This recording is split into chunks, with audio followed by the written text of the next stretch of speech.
The fuel system on the 777 is similar to other Boeing twin-engine jets in operation. The fuel system includes a center tank, 2 main tanks, and 2 surge tanks. A fuel cross-feed system connects the left and right fuel manifolds through 2 cross-feed valves.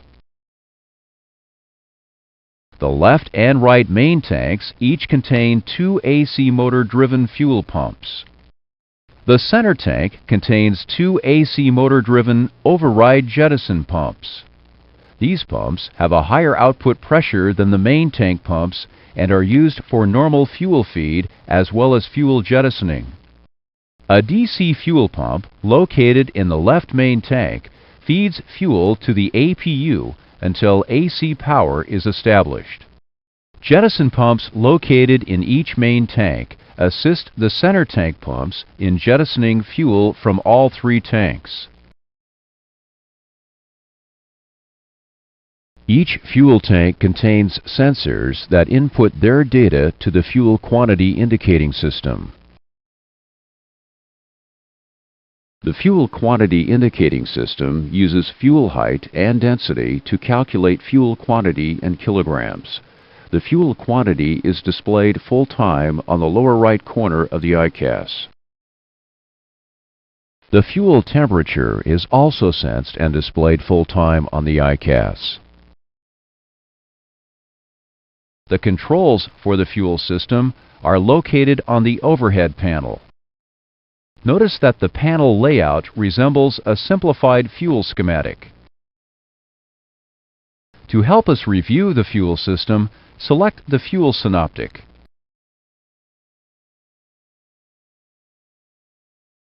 The fuel synoptic is also a simplified schematic of the fuel system. Text and symbols represent the current status of the system components. Boxes represent the pumps, and green bars represent fuel flow. Some components, such as the APU and fuel jettison system, are only displayed when activated. Now let's operate the system. This is the fuel panel normal configuration during pre-flight. All fuel pump switches are in the off position. Are illuminated. However, the center tank pump pressure lights are extinguished. These pressure lights are inhibited when the pump switches are off. When AC power is established and the APU is running, the left forward fuel pump operates automatically regardless of switch position. The pump pressure light is extinguished, indicating left forward fuel pump operation. When AC power has not been established and the APU is running, a DC fuel pump automatically supplies fuel to the APU. Fuel quantity for each tank is shown in kilograms. The left and right main tank capacities are approximately 29,100 kilograms. The center tank holds approximately 79,300 kilograms. The total fuel capacity of the airplane is approximately 137,500 kilograms. Total fuel on board is displayed at the top of the synoptic as well as full-time on the ICAS. Prior to engine start, all fuel pumps must be turned on for tanks containing fuel. Push the left aft fuel pump switch on. The on indication now appears and the pressure light is extinguished, indicating that the pump is operating. Continue configuring the fuel panel by turning on the remaining fuel pumps for the left and right main tanks. These pumps are now operating and are capable of providing fuel under pressure to their respective fuel manifolds when the engines are started. With fuel in the center tank, turning on a main tank pump displays the Fuel in Center ICAS message. Also, the fuel quantity display on ICAS changes to an expanded format showing individual fuel tank quantity. Complete the fuel panel configuration by turning on the left and right center tank fuel pumps.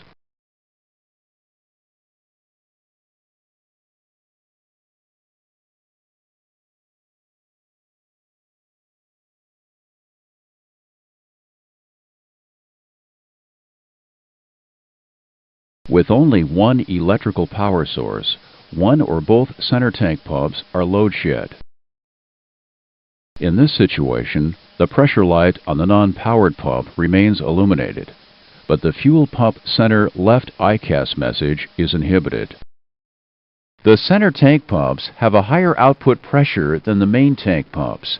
As a result, notice that the left center pump overrides the left main tank pumps to feed fuel to the APU.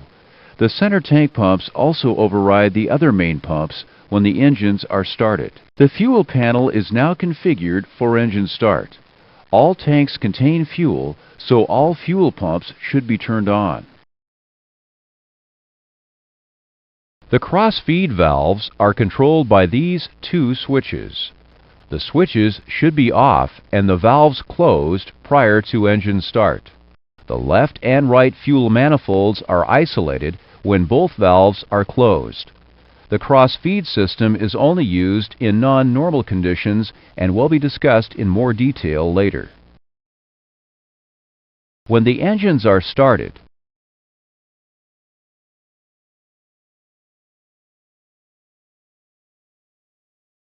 the spar and engine fuel valves open, feeding center tank fuel to the engines.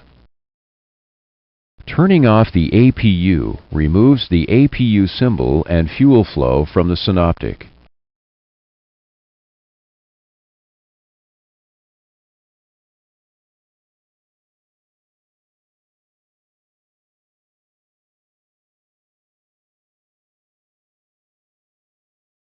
Initially, fuel is burned from the center tank because of the higher output of its override pumps.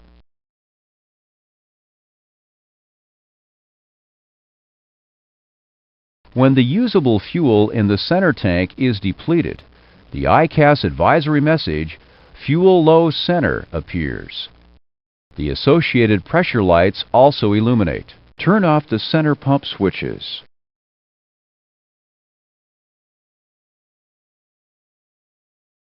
Position. Scavenge pumps automatically transfer any residual center tank fuel into the main tanks.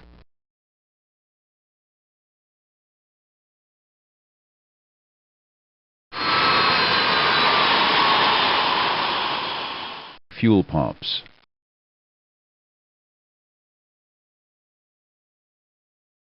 The system is now completely deactivated for your shutdown procedures.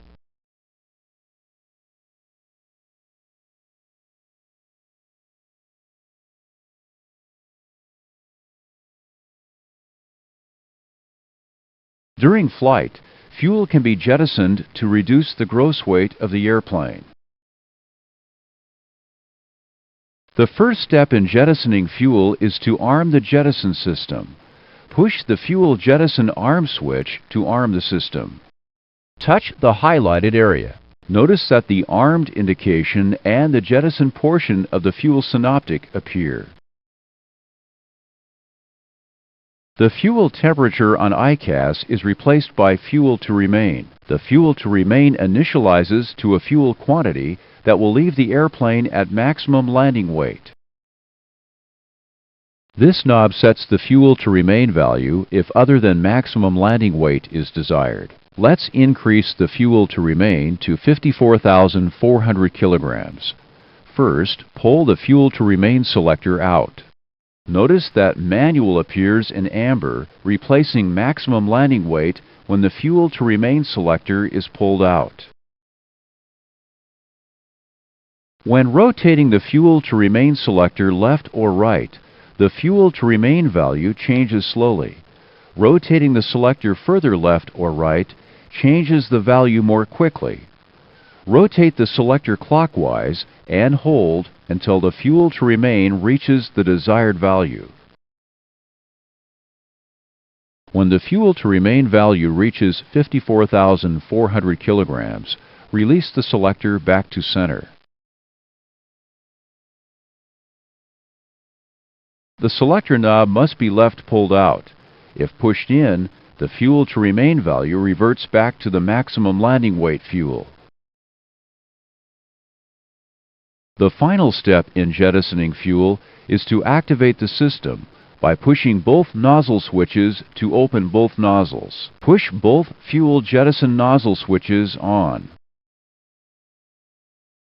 Notice the on indication appears and the jettison isolation valves open. The main tank jettison pumps are activated and both jettison nozzle valves open. Fuel is now being jettisoned from all three tanks. However, on the 777-200 IGW, when the airplane is heavy and loaded near the forward CG, fuel is jettisoned from the center tank first to keep the CG within limits. Main tank jettison pump operation is delayed. The jettison time is displayed on the fuel synoptic in minutes. Standpipes ensure at least 5,200 kilograms of fuel remain in each main tank after fuel jettison is complete. All center tank fuel can be jettisoned.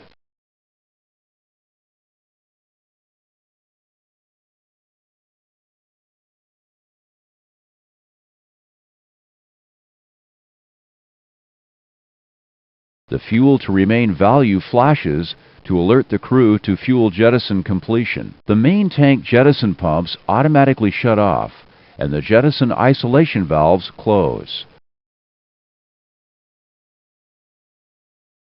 Although fuel jettisoning stops automatically when the fuel to remain value is reached, the crew must close the nozzles manually. Push both fuel jettison nozzle switches to close the nozzles.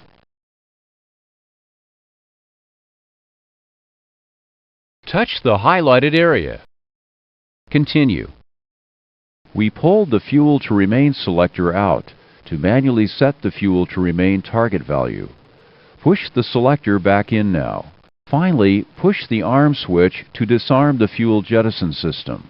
The fuel synoptic shows that jettisoning is complete.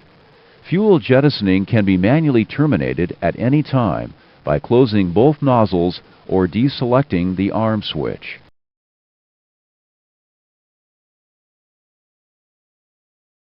The airplane is on the ground and has just been refueled in preparation for flight.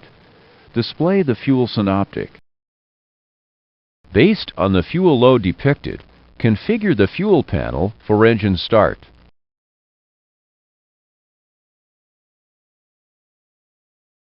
During flight, these indications are displayed. Configure the fuel panel correctly. After takeoff, an unplanned event requires a return to the departure airport. Fuel jettisoning is necessary to reach the desired landing weight.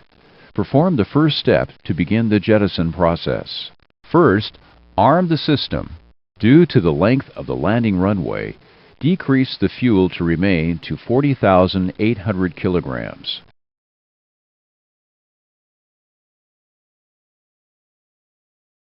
Now activate the fuel jettison system for maximum rate jettison.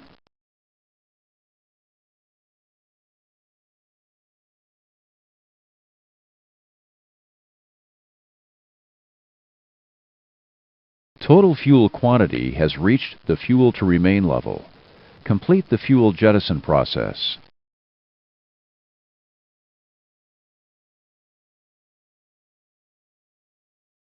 The fuel to remain selector should be pushed in.